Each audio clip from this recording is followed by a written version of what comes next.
So on our journey to learn about the 7 steps to retirement security, we talked about how important it is to have a plan for retirement. I'm going to talk to you a little bit about maximizing your Social Security benefits. So most people are not aware that your largest asset for most folks is not pensions, if we're lucky enough to have one. It's not your 401k. It's not even your home value. Your largest asset is Social Security. Now, Social Security has a complex way that it is determined, but based on earning records, it is not uncommon for one person's lifetime Social Security benefit to exceed $500,000. We see that all the time. And when you're married, you could potentially get double the benefits, which would be over $1 million of lifetime benefits from Social Security. We also pride ourselves in having expertise on strategies to try to maximize your Social Security benefit. So it's not uncommon for couples that we work with to have Social Security income over a lifetime in excess of $1 million. So how are Social Security benefits funded? Well, a little bit of that's coming out of our pocket and a little bit of it is coming out of our employer's pocket too. So there's caps on earnings, and about 6.2% of those earnings are submitted to Social Security from both our paycheck, and our employer is submitting that on our behalf as well. And that's really how Social Security benefits are funded. Close to 2% goes in for Medicare. So if you look at your pay stub, you're gonna see that Social Security and Medicare have taken a little chunk out of your paycheck. Now, how do we become eligible for benefits? Well, we have to pay into the system. And so we need 40 quarters of that paying into the system to be able to build our Social Security benefit and become eligible for that benefit.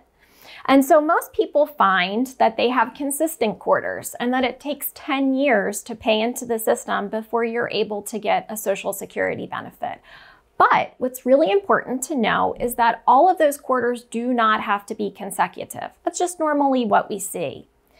Now, once you have your 40 quarters, or likely 10 years, you are eligible for receiving a Social Security benefit when you hit a early retirement age, a full retirement age, or a delayed retirement age, which we're going to talk about in a little bit.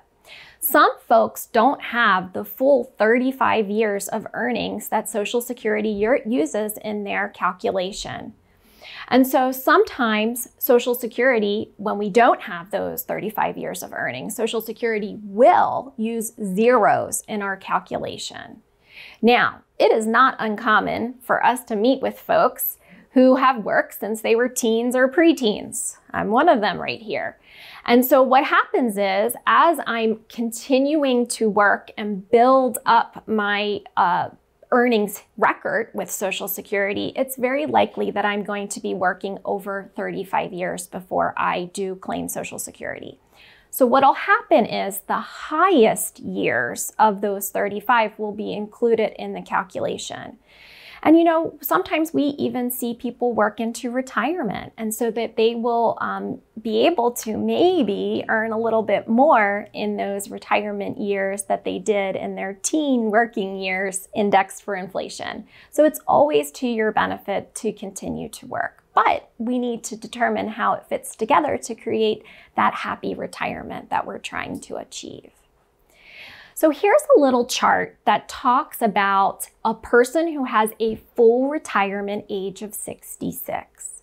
Now, when you look at your Social Security statement, you'll see there's some options, anywhere from 62 to 70. When you are your full retirement age, that is when you're going to get your full Social Security benefit or an unreduced benefit.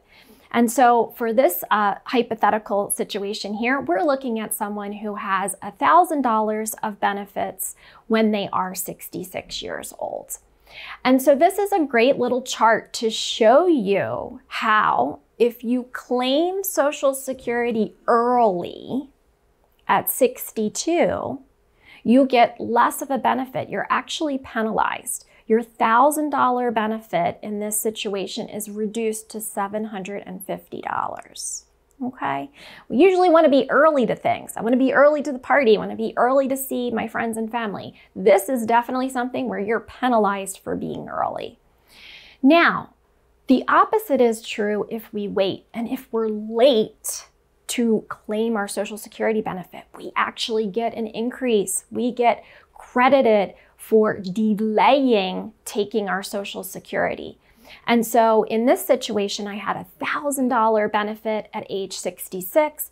It increased over 30% to $1,320 if I just decided to defer that until age 70. So that's a big difference there. And so when you look at age 62 as comparison to age 70, think about how much of your budget, of your needs, your expense needs in retirement will be replaced with Social Security of $750 versus $1,320. That's a huge differential. Now, it's very important when you decide to delay Social Security that we look at a few different factors. We need to look at, for you, the individual claiming Social Security, how long do we think you're going to live? And for married couples, it becomes even more important because we have to look at who's going to live the longest, because the higher Social Security will stick around, right? And so what we're looking at here is a break-even point. So we're looking at claiming Social Security at age 66 and getting our full retirement benefit. In this example, it's actually $2,000 a month. And this hypothetical example shows us living until age 95, and we're assuming that Social Security is going up by about 3% a year. And right now, historically, Social Security has gone up between 2 and 3%. So we've seen figures similar to that. And so it plots in 3 different colors here what claiming early looks like, where we would get about $1 million in benefits, what claiming at our full retirement at age 66 looks like, where we get about $1.2, $1.3 million of Social Security's benefits, assuming we're living at 95, and then what delaying until age 70 looks like, where we are able to get, remember that million for, or $500,000 for a individual, $1.5 million in benefits if we wait to claim until age 70 and we live until 95. And so you can see these lines converge at different points depending upon where we claim Social Security. And so we just want to be cognizant of, is someone who's claiming on our record, ourself or our spouse, going to live beyond those points? Because we need to make delaying worthwhile, right? We need to have some benefit to that. And so we need to live beyond the break-even point to making delaying worthwhile. And so this is something that's very important to consider for both parties in a couple or for you as a single individual. We really want to be able to include all of this when we're putting together our Social Security claiming strategy plan. Now, I've alluded to a couple things as far as how married couples have options. You know, you as a married individual are able to claim on your own work record if you have a Social Security earnings history, or you could get a Social Security that is based on your spouse's earnings record. So you could get up to half of their Social Securities if they are already claiming. And there's some strategies that we can do in working with married couples. What's also interesting is that if you are divorced, you're able to claim on your ex-spouse's record if you meet certain criteria. And so that's very important that you have that option available. And we can have multiple people claiming on one individual's Social Security records. So, you could be married and you're claiming on your own record, your spouse is claiming on your record, and maybe your ex-spouse is also claiming on your record. Does not impact your Social Security or their Social Securities at all. And in a divorce situation, your ex-spouse does not even need to be claiming Social Security. So, we're here to guide you through some of those complexities. Now, we also have to consider in some situations survivor benefits for Social Security. So survivors have different inflection points on when they could or could not draw Social Security based on their needs, right? And so actually survivors are able to take an even earlier than age 2 Social Security benefit if they wanted to off of their deceased spouse's Social Security. They're able to take that at age 60. Now it's reduced. And so remember those crossovers we talked about, we really need to make sure that we're, looking at all the different options and teasing out the option that is the best benefit for the survivor.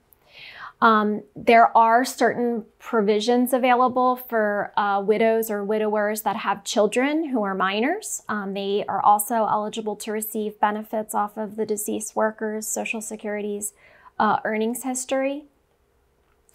When we are our full retirement age, we can get 100% of the spouse's benefits, the deceased spouse's benefit. We claim at 60. We have a discounted amount that we're able to achieve. And then we also have situations where we can switch to our own benefits.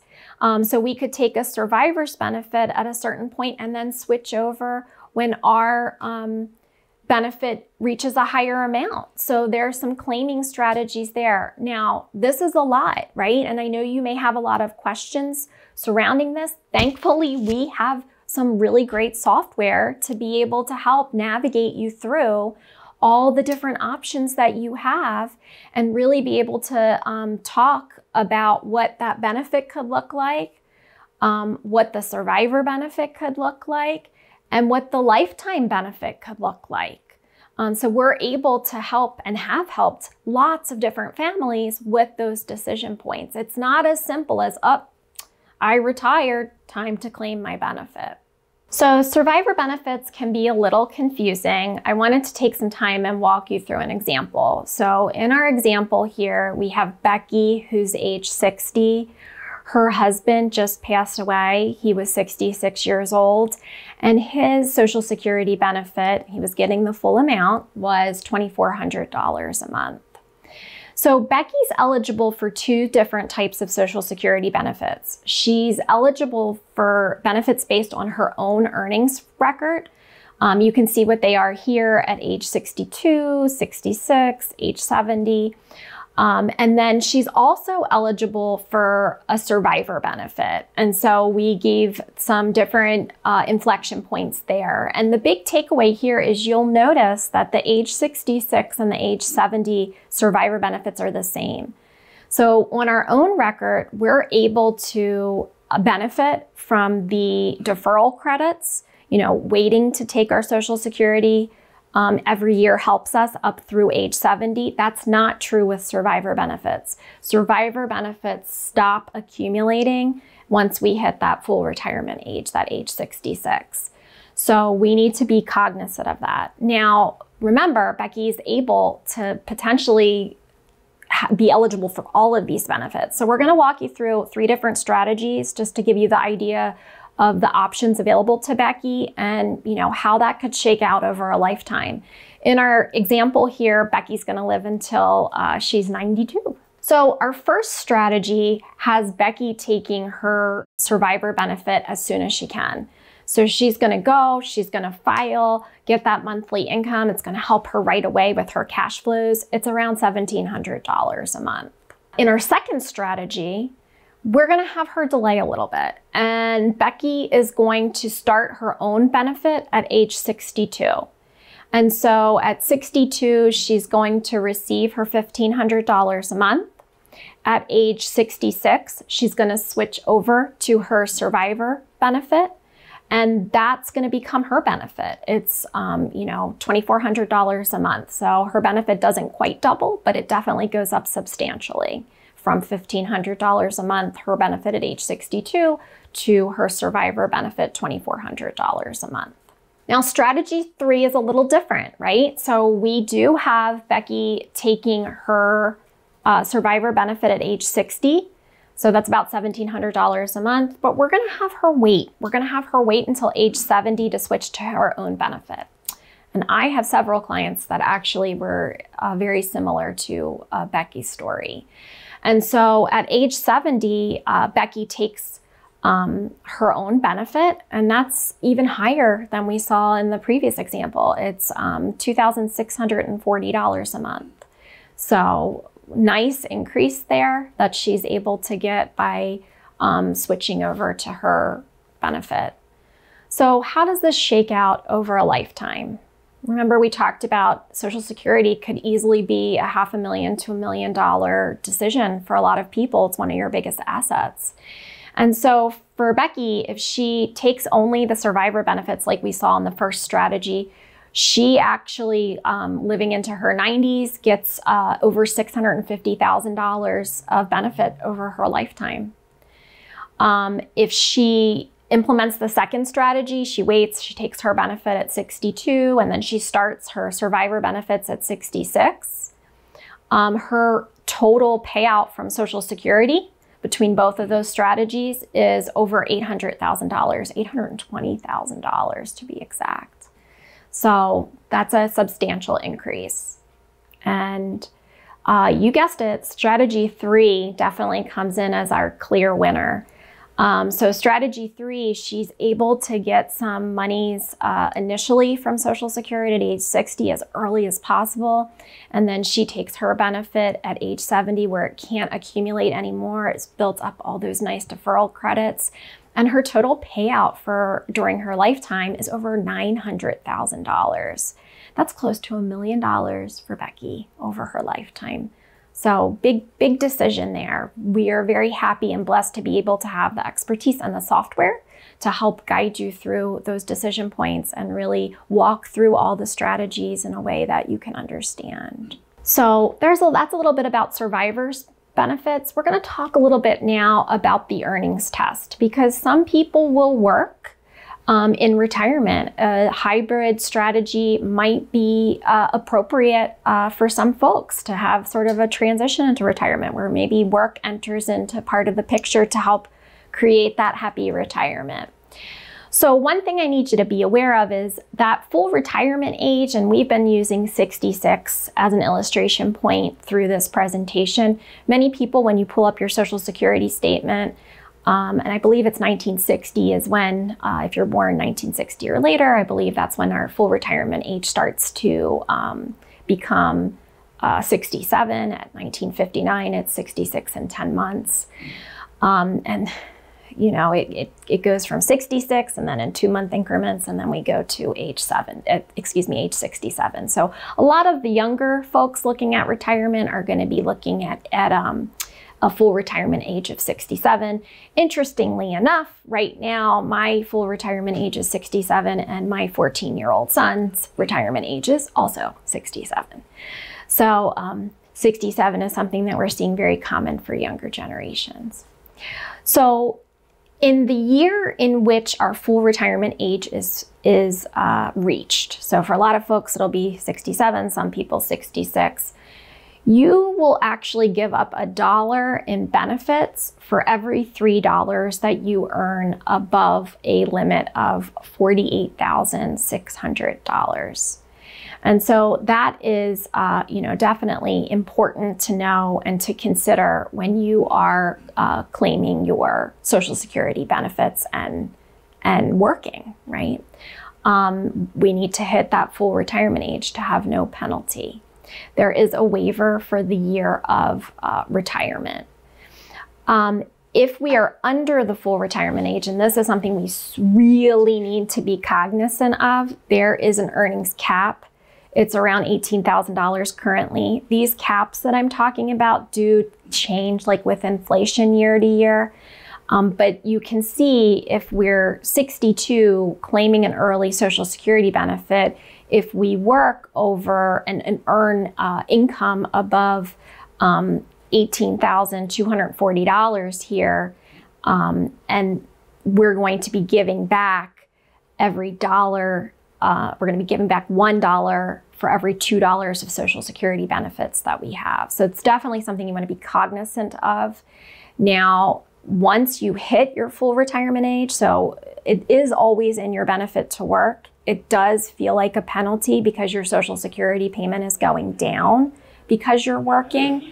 But once you hit your full retirement age, Social Security will go back in and look at your 35 years of earnings and recalibrate so you actually get a higher benefit.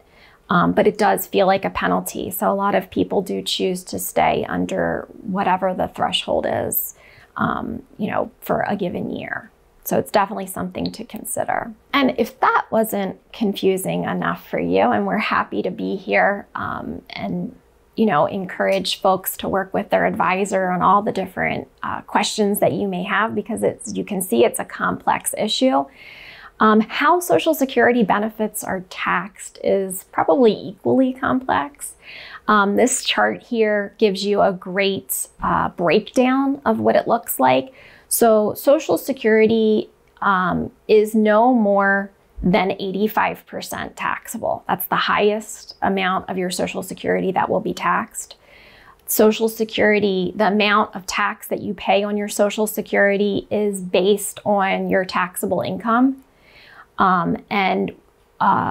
Tax-free interest, interestingly enough, is included in that calculation when Uncle Sam is determining what amount of your Social Security is going to be taxed. And so there's 3 different tiers that you really should consider when you're looking at your Social Security income to determine what amount is taxed. If you are in the lowest tier of income, of total income, your Social Security will not be taxed at all. So if your income is less than $25,000 for a single person, your Social Security benefits will not be taxed at all.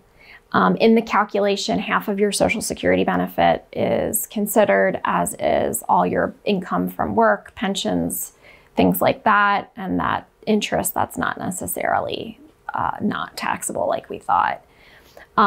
For married folks, the $25,000 is a little higher. It's $32,000. So if you can keep total income under that, your Social Security benefits are not taxed at all. Then the second tier is where instead of none of our Social Security being taxable, up to 50% of your Social Security benefits are taxed. And that's if your total income is in between a range of $25,000 to $34,000 for a single person, or $32,000 to $44,000 for married filing jointly folks. So that's definitely something to consider. And then the worst case scenario is up to 85% of your Social Security benefits are taxed. And that's if you have income of greater than $34,000 or $44,000, depending upon your tax filing status, singled or married filing jointly. So those are some things, to consider when determining what amount of taxes that you'll pay in retirement, and if your Social Security benefit or how your Social Security benefit will be taxed. This is all federal. Some states tax Social Security, some states do not tax Social Security. So there's also state tax to be concerned about, and you'll need to make sure you have some understanding of that. And we do have expertise in tax management, so that's definitely an area that we can help out with. I know Social Security is a very complex topic. As you can see, we went into the weeds there a little bit. And I know that this is not second nature to a lot of folks, so I want to encourage you to ask any questions that you may have.